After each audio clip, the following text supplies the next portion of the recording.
How to remove phone number from TikTok without verification code. Hello everyone, I am Bishakha and welcome to our channel Create Login and Delete. Let's get right into the tutorial and open the TikTok application.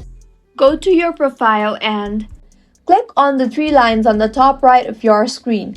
You will see an option for settings and privacy.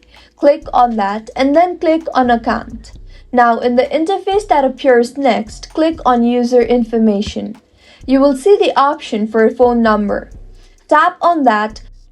Now since we don't want any code on the existing phone number, click on change phone number and then on use password.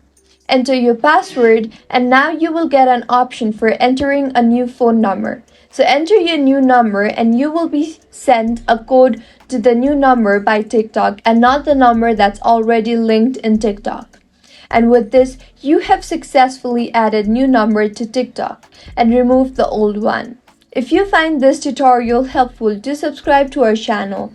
Thank you for staying with us until the end.